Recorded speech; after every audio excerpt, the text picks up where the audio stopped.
Vocês já ouviram falar da Madre Teresa de Calcutá, né? Já. Fantástico. Quer ver uma coisa? Um pouquinho da história dela. Já estou começando a pregar, viu, cara? Tá? Quando eu chego aqui, já estou pregando. Entendeu como é que é? Não tem aquele negócio, agora, irmãos, vamos... Filho, o culto a Deus não tem começo nem fim. Não tem a primeira parte, segunda parte, 15ª parte. Não tem esse negócio. Tem culto a Deus. Nos reunimos aqui para, juntos, coletivamente, celebrarmos o culto a Deus, que individualmente nós fazemos. Está na rua, no seu carro, culto a Deus. Está nas ruas, andando, culto a Deus. Está trabalhando, culto a Deus. Culto a Deus é assim. Tem gente que pensa que o culto a Deus é só quando entra da porta para dentro. Aí fala, guarda os teus pés para entrar na casa do Senhor, que os teus pés são santos. Então o cara entra tremendo, até porque ele falou, ali está uma unção especial naquele piso. Entendeu como é que é?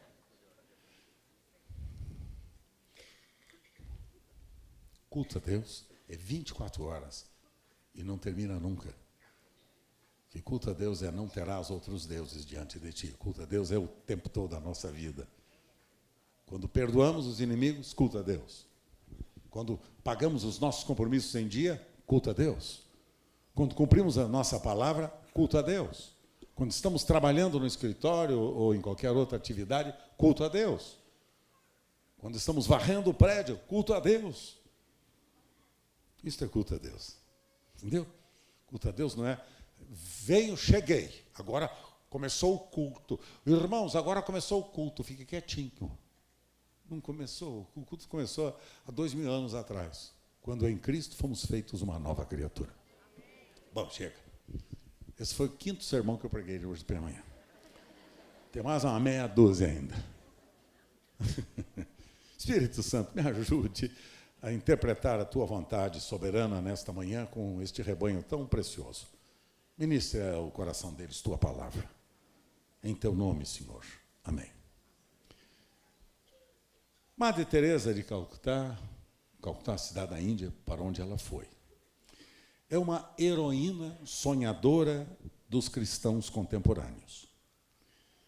Você deve se lembrar de como ela sonhou com os planos de Deus para o trabalho que ela faria para ele. Ela foi uma pequenina freira católica, totalmente despretensiosa, que se cansou de fazer atividades sem sentido prático para a igreja, para o grupo religioso. Assim, ela decidiu ir a Calcutá, na Índia, onde ela sonhava poder dar algum conforto, dignidade e coragem para pessoas que não tinham casa, para os sem-tetos. Veja só qual é o melhor esquema, que a gente poderia até oferecer esse modelo aqui para os sem terra, sem teto, sem vergonha, sem juízo, sem opção de coisas aqui do nosso Brasil. Porque eles pensam que, para mostrar os meus direitos, eu tenho que matar, roubar, bater, xingar, agredir, destruir. É assim que eles pensam. Vamos ver qual é o modelo de uma mulher cristã. Que eu estou cheio de modelo de gente ímpia, que não ama a Deus e nem o seu próximo. Cheio disso. Ela decidiu morar em Calcutá, na Índia, para poder dar algum conforto, dignidade e coragem para as pessoas que não tinham casa, pessoas que estavam sozinhas e que estavam morrendo. Não exatamente ela procurou um lugar atraente para ministrar, um grande teatro, um grande local de reuniões, luxuoso. Não. Vamos ver para onde ela foi. Como parte inicial no cumprimento do sonho de Deus, Madre Teresa conseguiu um prédio pequeno em uma área extremamente pobre da cidade de Calcutá, e abriu as suas portas para indigentes que morriam pelas ruas de Calcutá. Vamos ver se confere com a nossa experiência dos nossos dias. A primeira paciente da Madre Teresa de Calcutá foi uma mulher sem casa,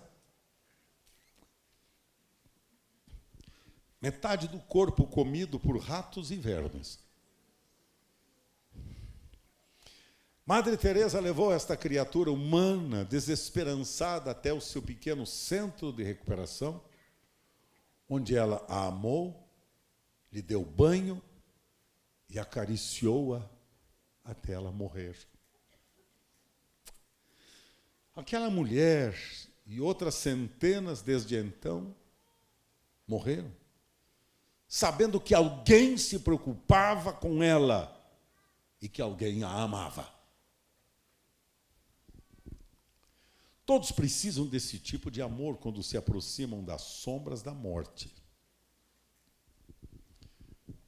Ao descrever o seu trabalho, Madre Teresa costumava dizer que a doença mais terrível do mundo não é a tuberculose e também não é o câncer. A doença mais terrível do mundo chama-se solidão. Solidão. E não saber-se amado. E não sentir-se amado por ninguém. É por que eu sou um homem feliz? Sinto amado por Deus, por minha esposa, pelos meus filhos, pelas minhas noras, netos, pelos meus genros. Me sinto amado por você. Por você.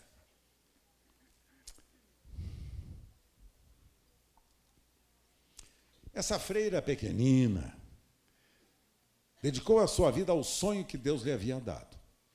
O sonho dela multiplicou-se de maneira formidável, de tal maneira que hoje milhares de pessoas ao redor do mundo ajudam ao ministério deixado por Madre Teresa e milhares de outros doando as suas oração, seu tempo e seu dinheiro para sustentar o sonho do coração desta mulher.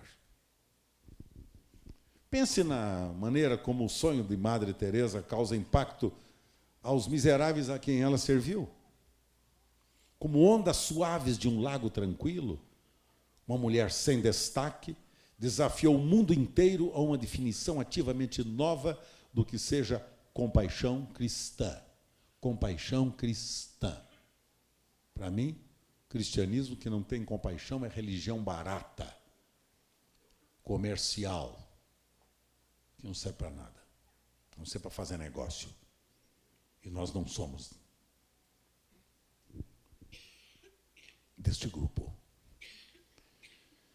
Como um inacreditável benefício adicional, o trabalho dela esteve entre os moribundos e tornou-se um motivador vital para milhões de outros, encorajando-os a acreditar em seus sonhos, inspirados por Deus.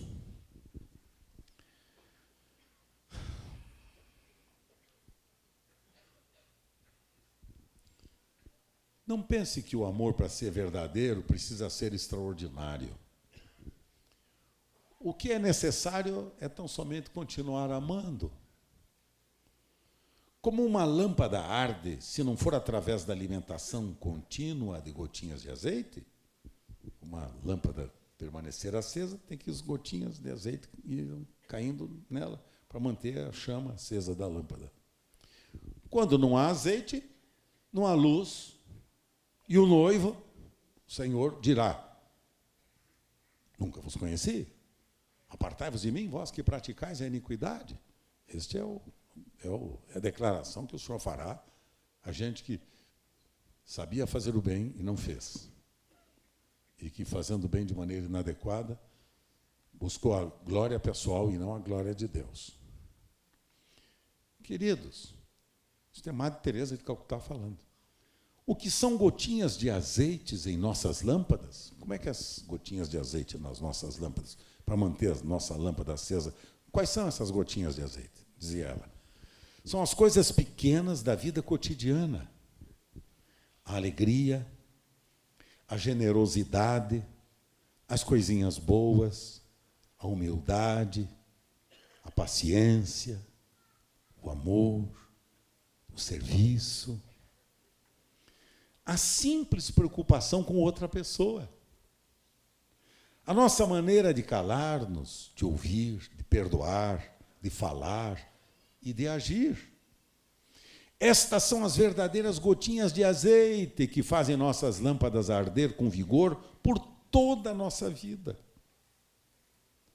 Não procure Jesus longe, pois Ele não está longe. Jesus não está longe, não. Ele está em você. Ele vive em você. Cuide da sua lâmpada cada dia e você verá Jesus.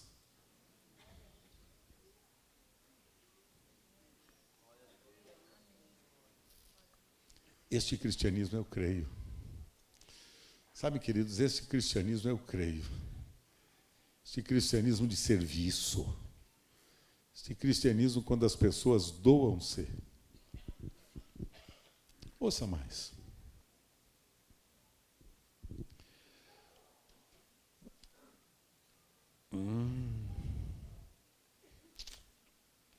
Quer ver?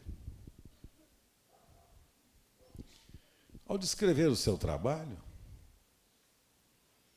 Madre Teresa costumava dizer que a doença mais terrível do mundo não é a tuberculose ou câncer, mas é a solidão.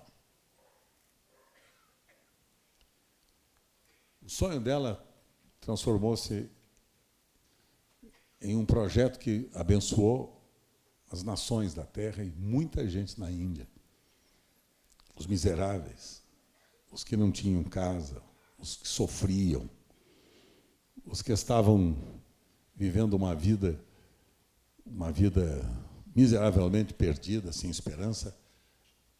Esta mulherinha pequenininha, baixinha, franzina, resolveu fazer do cristianismo não a sua religião, mas o seu modo de vida, seu instrumento de vida, de serviço às pessoas. Sabe, me dá muita frustração, muito como pastor que sou, como cristão que sou primeiro, que antes de ser pastor eu sou cristão. Me dá uma frustração enorme saber que, por vezes, nós, tendo os nossos planos de serviço, de cuidado, de atenção ao semelhante, nós temos feito tão pouco. A Fundação Comunidade da Graça, que é um serviço social que a Comunidade da Graça tem aqui em São Paulo, atende aproximadamente por ano de necessitados, de gente pobre, miserável, 500 mil pessoas por ano. A população da cidade de Londrina. Londrina tem 500 mil habitantes. Eu dizia isso agora lá em Londrina, quando eu recebi um título lá chamada Medalha Ouro Verde, a medalha mais importante do estado do Paraná, para uma entidade que serviu as pessoas, que cuidou das pessoas, que amou as pessoas através do Ministério de Ação Social. Estamos lá no Paraná. O pastor de vocês é a Comunidade da Graça, a igreja de vocês foi reconhecida como uma igreja que é solidária, que presta serviço às pessoas e ama, cuida e quer honrar. O prefeito da cidade de Londrina, que me entregou esta homenagem, me entregou a medalha, vocês devem ter visto pelas redes sociais aí, me entregou a medalha e o diploma. Até brinquei com eles, né? Lembrando que aquele cidadão que havia recebido a medalha de cidadão mais humilde do ano, acabou perdendo a medalha quando ele recebeu a medalha de cidadão mais humilde. Sabe por quê? Porque ele usou a medalha. Ele botou a medalha. Eu reconheço que sou. Aí então eu disse para o prefeito, eu vou receber essa medalha, mas vou tirar logo, senão dá a impressão que a glória é minha. Eu disse, a glória não é minha. Foi meus irmãos que trabalharam. Não é um trabalho de um homem, de um pastor, mas de uma equipe de pastores, famílias de pastores, de líderes, de jovens, de moços, de moças que têm me ajudado. E a Fundação Comunidade da Graça, hoje no Brasil, é um instrumento abençoador. A gente fala tão pouco da Fundação e eu, às vezes, repreendo meus amigos. Vocês sabiam que o Osmar é presidente da Fundação? Não, você é presidente? Hã? Não ouvi. O quê? Você está vendo que até para ele assumir a presidência, ele é humilde. Está com medo de receber a medalha do mais humilde do ano e perder, quando ele usar a medalha. Osmar Tadeu, meu querido pastor Tadeu, cadê você? Está lá o Tadeuzinho. O que é que se faz na fundação, Tadeu? Primeiro tesoureiro. Ele é o cara, hein? Aproxime-se dele. Doutor Laíro, o que é que o senhor faz na fundação? Hã? Clínica geral. Ele não é médico, ele é engenheiro, mas ele faz clínica geral, você está entendendo? Clínica geral quer dizer que ele administra, paga a conta, recebe, paga, assim. O que mais da fundação que tem aqui? Os três? Hã? Flávia, cadê a Flávia? Flavinha fala no final? É mesmo? Deixaram a Flávia falar? Que maravilha, pode deixar. Então, só para... Nós fazemos esse tipo de trabalho e, às vezes, nós divulgamos tão pouco, vocês nem sabem de que... O prefeito falou, a Comunidade da Graça cuida de 500 mil pessoas por ano em São Paulo, que é a população da cidade de Londrina. E eu dei graças a Deus dizendo, isso não é mérito meu. Um semeia, os outros regaram, mas quem deu o crescimento foi Deus. Porque que a honra não seja daquele que semeia, nem do que rega, mas de Deus que dá o crescimento. Amém? Então, quando eu estava lendo esta experiência da Madre Teresa de Calcutá, eu estava pensando, aí está o desafio da minha vida. Cuidar de pessoas, amar pessoas, servir pessoas, ajudar pessoas. Temos feito tão pouco, temos trabalhado tão pouco. Vocês já viram que os terroristas muçulmanos lá do Estado ISIS, Estado Islâmico, né? aquele grupo de terroristas, você já viu? Que é um grupo só de jovens. A propaganda que eles fazem é propaganda pela internet voltada para os jovens. Porque eles inculcam no coração e na mente dos jovens a paixão por um ideal. Eu ficava pensando, e entre nós cristãos, qual é o nosso ideal? Pergunta para o jovem qual é o ideal da vida dele. Quero ser jogador de futebol, meu. Quero jogar no Palmeiras, que o Palmeiras agora que é o cara, o Palmeiras que é o time bom. Entendeu o que é? Jovens, o moço quer ser futebolista. Ah, senhor, dá para minhas netas, gente, que trabalha, senhor, por favor. E a moça? Ah, eu quero ser modelo. Que é a Gisele Bündchen, sim, que é fantástica. Ela, modelo fantástico. Eu quero ser Gisele Bündchen. E aí você pergunta para ele, o que é que você sabe fazer na vida? Bom, o seguinte, eu nem estudo, nem trabalho. É a geração nem estuda, nem trabalha. Está entendendo? É a geração mais ou menos. Se pergunta para ele, o que é que você faz? Você fez o curso de engenharia, o que é que você faz agora? Mais ou menos engenheiro. Mais ou menos dona de casa. Você fez o curso de inglês, você fala inglês? Mais ou menos. E você está trabalhando aonde? Eu estou trabalhando na indústria gráfica. E lá, ser bom funcionário? Mais ou menos. E você é gerente da empresa, como é que você é lá? Mais ou menos.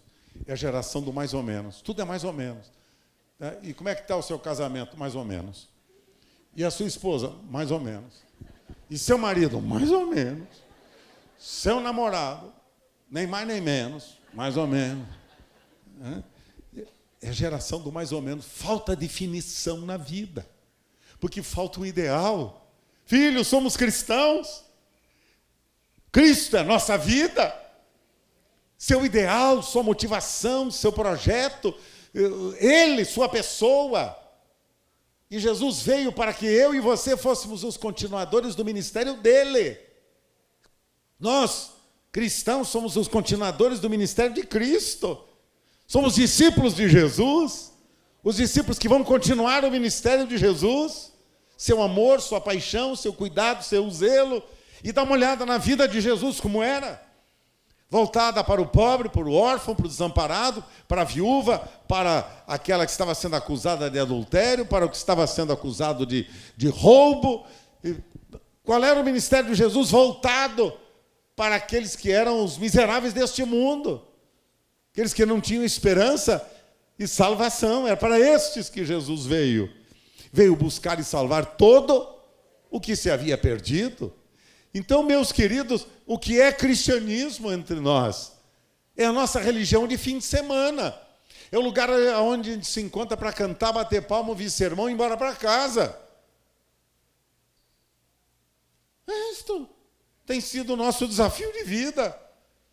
Enquanto as mortes estão nas ruas da nossa cidade, enquanto a violência campeia na nossa cidade, na nossa nação, enquanto a desordem, as drogas multiplicam-se, os crimes multiplicam-se, né? As mulheres sendo violentadas, estupradas, a imoralidade tomando conta dos programas de televisão. Esses dias tomei um susto. Minha televisão é bloqueada para qualquer tipo de programa desses, essas porcaria de programa erótico, bloqueado. Eu e Sueli não temos tempo para perder com safadeza. Aí que eu e o Sueli estava assistindo, não sei o que era, não sei, e zapeando, né? Procurando um canal. Um canal para a gente, que não tem muita coisa interessante. Eu estava olhando, aí o Sueli sentado ali. E daqui a pouco apareceu cenas de sexo explícito. Num programa, devia ser umas 4 horas da tarde, 4, 5 horas da tarde, apareceu cenas. Eu falei, opa, isso ali desbloqueou a televisão. Meu Deus do céu, desbloqueou. E ela ficou desesperada. Você conhece a pastora de vocês? Que isso, que coisa nojenta. É filha de Antônio Brandoles, né? Coisa. Eu falei, o que está vendo? Desbloqueou a televisão. Não desbloqueou a televisão. Era um programa voltado exatamente para esse tipo de audiência.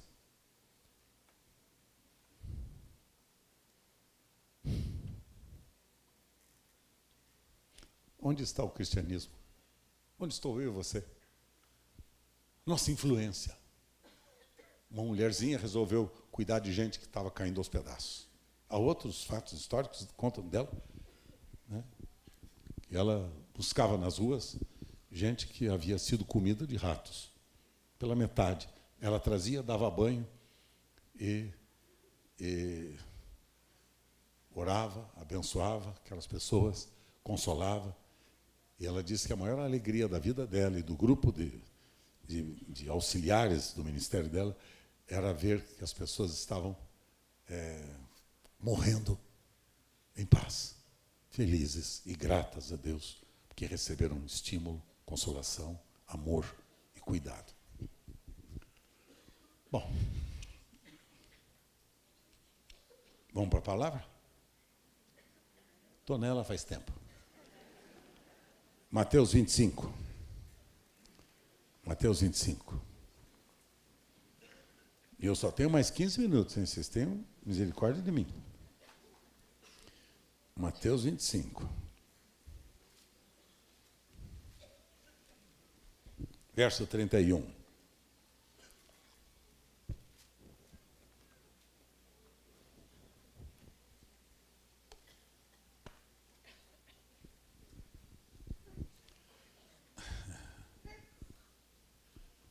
Está resfriado, filho? Que é isso?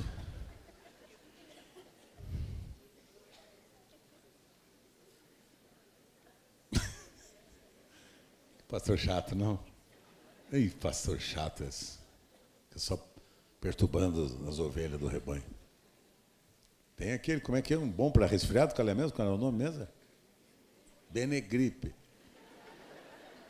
Estou fazendo propaganda do Benegripe, né? E a gente não recebeu nada. Toninho, liga para o Benegripe e fala para mandar uma oferta para a Associação Comunidade da Graça, para a nossa fundação, para ajudar os pobres resfriados. Mateus 25, verso de número 31. Presta atenção. Quando vier o Filho do Homem na sua majestade, e todos os anjos vierem com ele, então ele se assentará no trono da sua glória. Todas as nações serão reunidas em sua presença, E ele separará uns dos outros, como o pastor separa os cabritos dos cabritos as ovelhas. E porá as ovelhas à sua direita, mas os cabritos à esquerda. Então dirá o rei aos que estiverem à sua direita: vinde, benditos de meu Pai, entrai na posse do reino que vos está preparado desde a fundação do mundo. Porque eu tive fome e me destes de comer, tive sede e me destes de beber, era forasteiro e me hospedastes, estava nu e me vestistes, estava enfermo e me visitastes, preso e fostes ver-me. Então perguntarão os justos: Senhor, quando foi que te vimos com fome e te demos de comer, ou com sede e te demos de beber? E quando te vimos forasteiro e te hospedamos, ou nu e te vestimos? E quando te vimos enfermo ou preso e fomos visitar? O rei, respondendo, lhes dirá: em verdade eu vos afirmo que sempre que o fizeste a um destes meus pequeninos irmãos, a mim o fizestes. Então o rei dirá também aos que estiverem à sua esquerda: apartai-vos de mim, malditos, para o fogo eterno, preparado para o diabo e seus anjos, porque tive fome e não me destes de comer, tive sede e não me destes de beber, sendo forasteiro não me hospedastes, estando nu não me vestistes, achando-me enfermo e preso não fostes ver-me. E eles lhe perguntarão: Senhor, quando foi que te vimos com fome, com sede, forasteiro, nu, enfermo ou preso, e não te assistimos? Então lhes responderá: em verdade vos digo que sempre que o deixastes de fazer a um destes mais pequeninos, a mim o deixastes de fazer. E irão estes para o castigo eterno, porém os justos para a vida eterna. A maneira como Deus vai distinguir os justos e ímpios não será pela opção religiosa das pessoas. A maneira como Ele vai distinguir o justo do ímpio não é pela opção religiosa. Eu era presbiteriano, eu era metodista, eu era Comunidade da Graça, eu era Assembleia, eu era pentecostal, eu era... Não, senhores, não será por isso, não.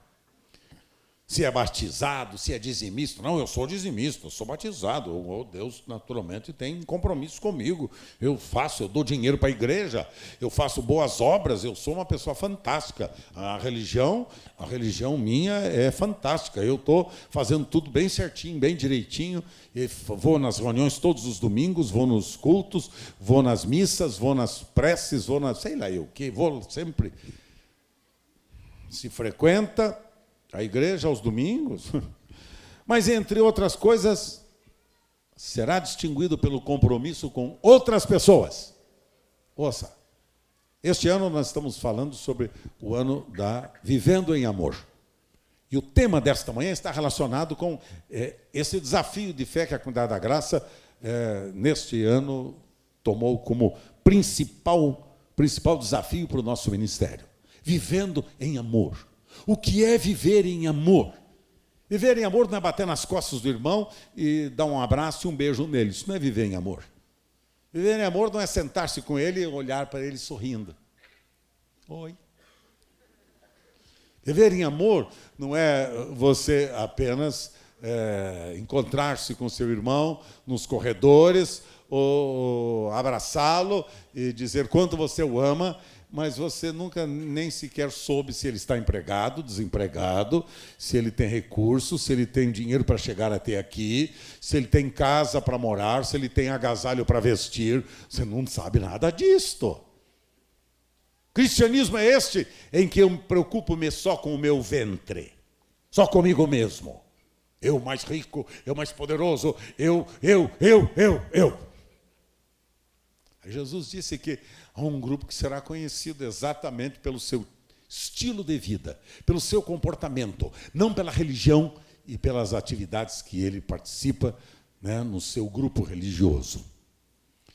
Diz o apóstolo João: se alguém disser, amo a Deus, e odiar a seu irmão, é mentiroso.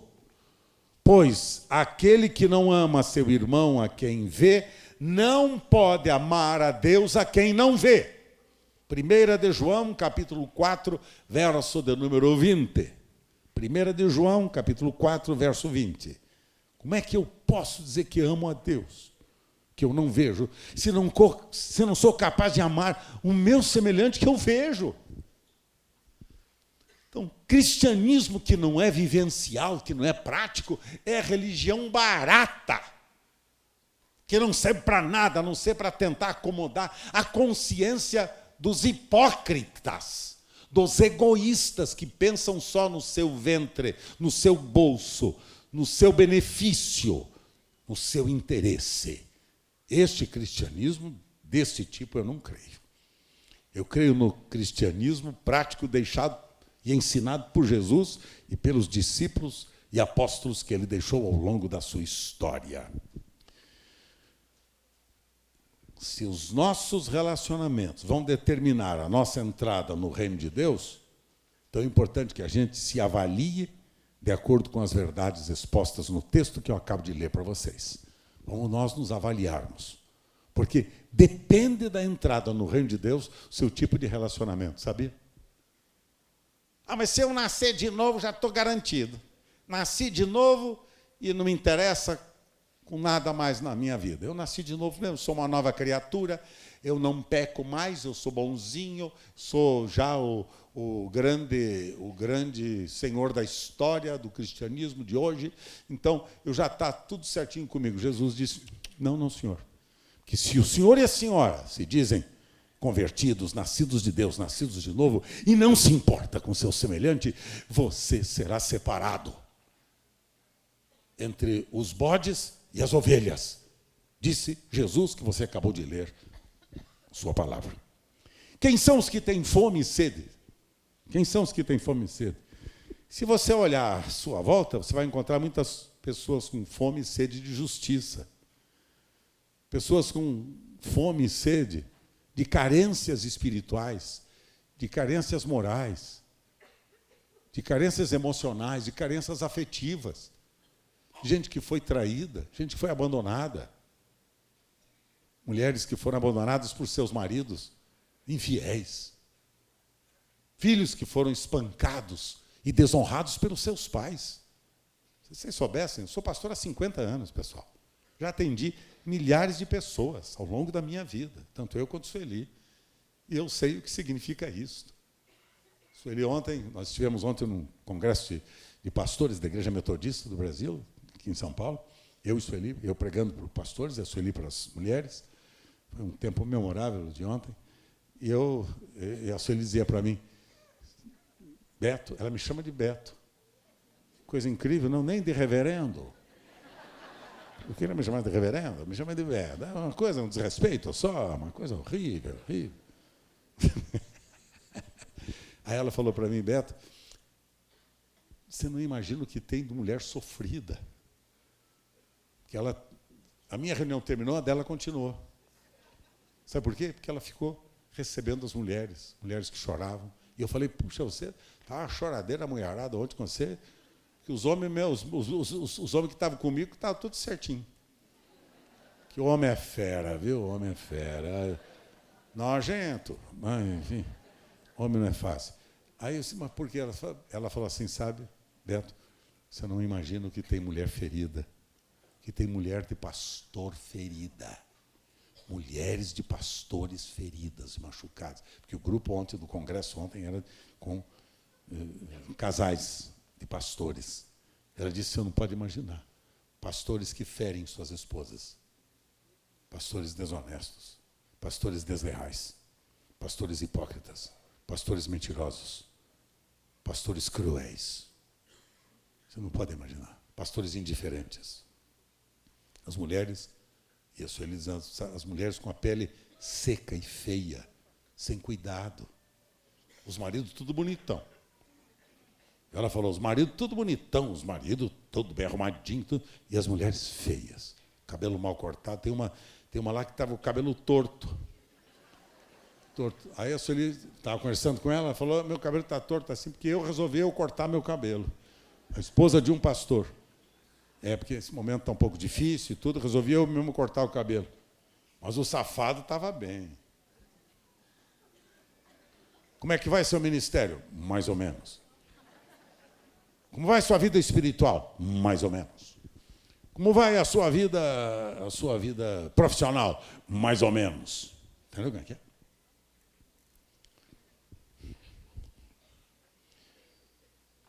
Muitas pessoas com fome e sede de justiça, se você olhar ao seu lado. Gente com necessidade espiritual, carente de vida plena, carente de amor, de atenção, de zelo, de cuidado. Esses são os que têm fome e sede. Agora, quem vai alimentá-los, quem vai descedentá-los, quem vai levar a eles uma palavra de consolo, de esperança, quem vai? Quem vai?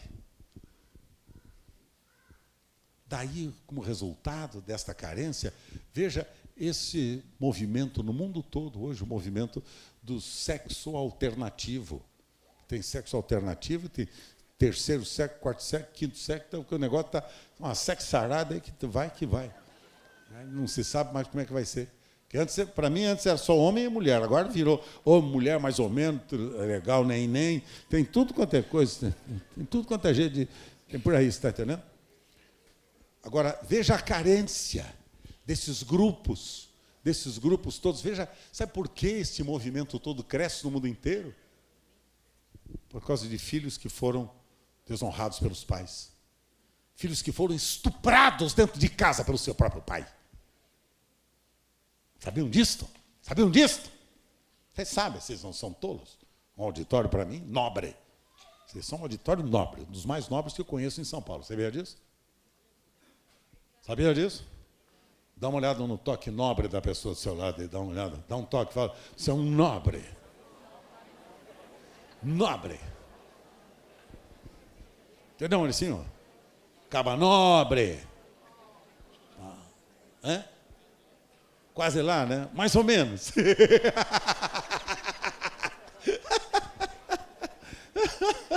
Não, é mais ou menos. É que tem uns nobres mais ou menos, né, pessoal? Então, quem são os que têm fome e sede de justiça? Agora, veja, quem são os estrangeiros que Jesus falou aqui? Quem são os estrangeiros? Sabe, por causa da necessidade das pessoas sentirem-se perdoadas e amadas, em função do pecado, muitas delas foram separadas, né, das suas famílias, dos seus lares. Então, muitos até se sentem excluídos da família de Deus. Irmãos entre nós, às vezes, que porque erraram, porque falharam, porque caíram, né, foram tão somente menosprezados, abandonados, afastados, excluídos. Sabia disso? A igreja que exclui os seus membros, disciplina e expulsa. Sabia disso? Meu Deus do céu. Bom, a igreja que não oferece alternativa de perdão, de amor, de consolo, de restauração de vida. Restauração de vida, pessoal. Isso não é igreja, é clube ímpio. Clube da pior espécie que tem. Gente que não cuida da mulher que separou-se do marido, que foi abandonada. Que não ama o marido que foi traído. Que não ama os filhos que foram abandonados, violentados, destruídos. Filho querido, a igreja existe para isto. A família de Deus existe para isto. Gente, atender o estrangeiro, aquele que se sente isolado, afastado, longe da família, excluído da família de Deus. Esses precisam ser hospedados com amor no coração de alguém. O amor no coração de alguém. O amor não expõe o pecador aflito, mas o amor protege, o amor conforta, o amor ajuda. Isto é amor. O amor vai para restaurar e para ajudar. Terceiro, quem são os que estavam nus nos ensinos de Jesus? Quantas pessoas em nossos dias não padecem necessidades materiais e emocionais? Nus, precisando de suprir. Agora mesmo eu vi uma cesta enorme entrando aqui. É a nossa fundação. Pena que eles não pararam aqui, né? Mas é a nossa fundação cuidando da cesta básica. Vocês viram pela internet, nós pedimos cestas básicas para vocês nos ajudarem a cuidar das famílias que não têm, que estão desempregadas, não têm o sustento de sua casa. Estão precisando de ajuda. Então, a nossa fundação, né, hoje, né, vocês vão ver depois aqui no pátio, Entrou agora mesmo aqui uma cesta carregada por alguns irmãos, cheia de mantimentos, de alimento que nós vamos distribuir essa semana para gente que não tem nada. Vamos ajudar, pessoal. Vamos repartir, pessoal. Cristianismo que não reparte é uma religião barata, mesquinha, hipócrita. Não é a religião de Jesus, não. A religião de Jesus é esta: ninguém tem maior amor do que este, do que dar a minha vida pelos meus amigos e até pelos meus inimigos, dizia Jesus. Quem são os que estão nus? A vida cristã deve ser acompanhada de obras, e nosso cristianismo expresso em zelo, cuidado e serviço de uns para com os outros. Essa semana eu estava lendo o livro de Tiago, capítulo 2 de Tiago, e quando Tiago falava sobre a questão da fé e das obras, ele dizia, você diz que tem fé? Eu te mostrarei a minha fé pelas obras que eu pratico. Porque a fé sem obras é morta. Fé sem obras é morta. Você diz que está cheio de fé, você reparte o quê com o necessitado? Estavam nus, precisavam de ajuda. E disse Jesus, estes que estavam nus, estão aí ao seu lado, precisando de você. Você tem tempo para eles? Quem são os doentes e os presos, que disse Jesus? Na igreja, pessoas fracas, espiritualmente doentes, e outras que já morreram por causa do pecado. Já morreram por causa do pecado. E por causa do pecado elas não têm mais fome nem sede, elas estão mortas nos seus delitos e pecados. Elas não discernem, não entendem a vida de Cristo. É importante estimular estas pessoas, levantá-las, animá-las, curá-las, libertá-las. Que Deus nos livre da apatia de sermos indiferentes a estas pessoas e não socorrê-las e não cuidar delas. Ou então desprezá-las.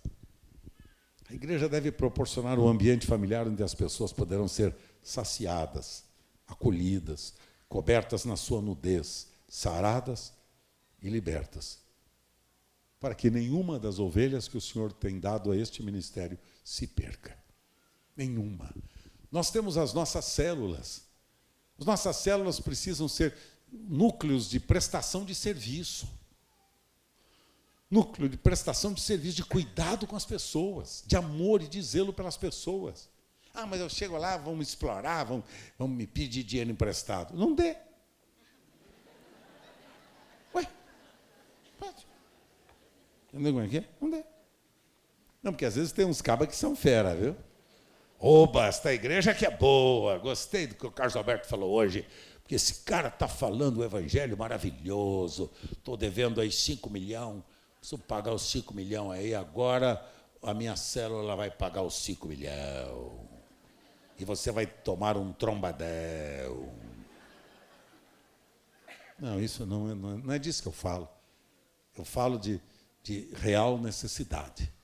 Falo de discernimento sobre a necessidade dos nossos irmãos. Porque o negócio é tão sério que nós vamos ser, naquele dia, julgados pelas obras que fizermos. Veja o que Jesus diz para nós.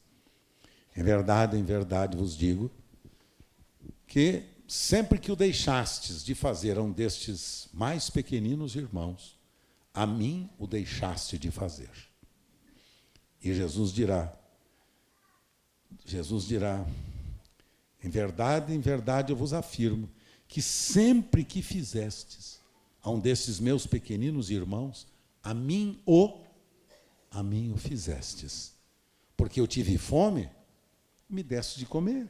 Tive sede, me deste de beber. Estava nu e me vestistes. Estava preso, com fome, necessitado. Fostes ver-me, ajudar-me, estar comigo. Cuidaram de mim, disse Jesus. Esta é a característica daqueles que me amam e que me servem.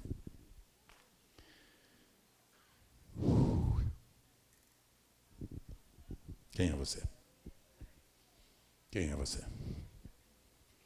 Pouco tempo atrás eu estava eu e Sueli estávamos num encontro lá em Governador Valadares. Eu terminei o encontro, à noite, eu e Sueli fomos para o apartamento no hotel que estávamos hospedados, Ligamos a televisão para assistir o jornal, né? Tinha um jornal aquela noite. Lá no jornal tinha duas personalidades muito conhecidas de vocês, o Datena e o outro como é o nome dele? O Cajuru. Datena e Cajuru. Mas o Datena não estava só o Cajuru, porque o Cajuru havia sido, parece que, dispensado da Bandeirantes, e ele estava dando uma entrevista para um grupo de repórteres, né, o Cajuru, que foi um repórter muito... ainda um repórter muito conhecido, né, o Cajuru. E o Datena também. Vocês conhecem o Datena também? Ah, então tá. Estou vendo que vocês conhecem mesmo, que o cara de Bang Bang, vocês estão conhecendo mesmo. Tá? Mas, enfim, aí o Cajuru dizia assim, veja só, o Cajuru falava assim, ele falava, contando, né, a experiência dele, porque o repórter dizia, mas eu soube que você passou por dificuldades, você teve lutas, parece que ele tinha tido um problema conjugal, uma dificuldade qualquer e tudo, com os filhos, com a família. E aí ele, então, contava para o repórter e dizia, não, eu passei por essa crise, estive doente, estive quase que às portas da morte, estava passando necessidade. Foi contando toda a dificuldade dele, né? Estava contando e tudo, e passei mesmo essa crise, essa dificuldade, e sabe de uma coisa, ninguém me atendeu, ninguém esteve comigo, ninguém me ajudou. Quem me atendeu, que foi me levar dinheiro para eu pagar meus compromissos, foi levar dinheiro para eu cuidar da minha família, foi levar o sustento para eu cuidar da minha casa, me arranjou emprego. Na época ele tinha sido contratado pela Bandeirantes, me arranjou emprego na TV Bandeirantes, foi o Datena. Ele dizia, porque o Datena interessou-se por mim, o Datena foi me ajudar, o Datena que foi me visitar, o Datena que foi me ajudar com dinheiro, o Datena que pagou as minhas dívidas, o Datena que ajudou a minha família naquele mês. Foi falando assim do Datena. E eu e Sueli ficamos sentados, aí nós paramos. E aí ele finalizou, aí foi fatal o que ele disse. Ele disse assim, pelo Datena, eu mato e morro. Aí queria eu morrer. Pelo Datena, eu mato e morro. Por causa de um ímpio que ajudou, que cuidou, que repartiu, que abençoou. E eu disse para a Sueli, filha querida, que tristeza que eu não vi isto, de cristãos contando a sua experiência de entrega, de doação e de serviço. Poucas vezes eu vi estas declarações entre nós. A gente vive muito alheio à necessidade do nosso irmão, que a gente está preocupado com o nosso ventre, com o nosso bem-estar. Se a gente tem dinheiro, tem agasalho, tem sustento e pode, o negócio é conosco. Que Deus me ajude. Que Deus me ajude.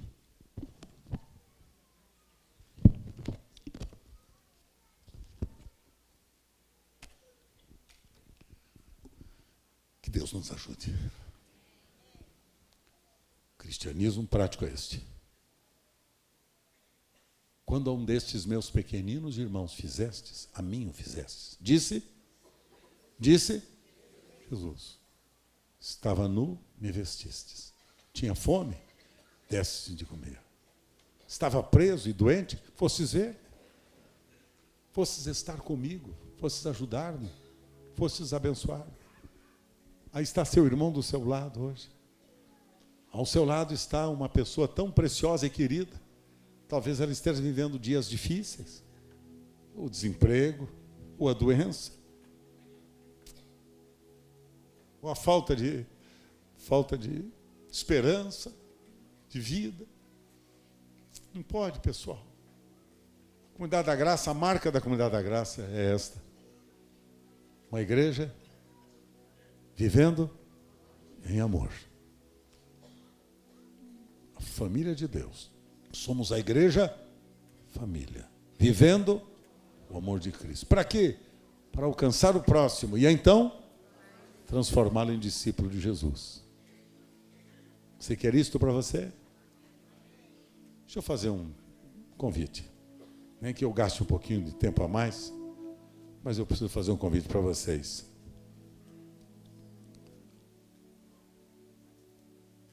Quantos estão aqui nesta manhã e que se enquadram dentro destas necessidades que eu acabo de mencionar? Com fome, fome de justiça, com sede, sede de esperança, enfermos fisicamente, emocionalmente, abandonados, aprisionados, tristes, derrotados, abatidos, sem esperança.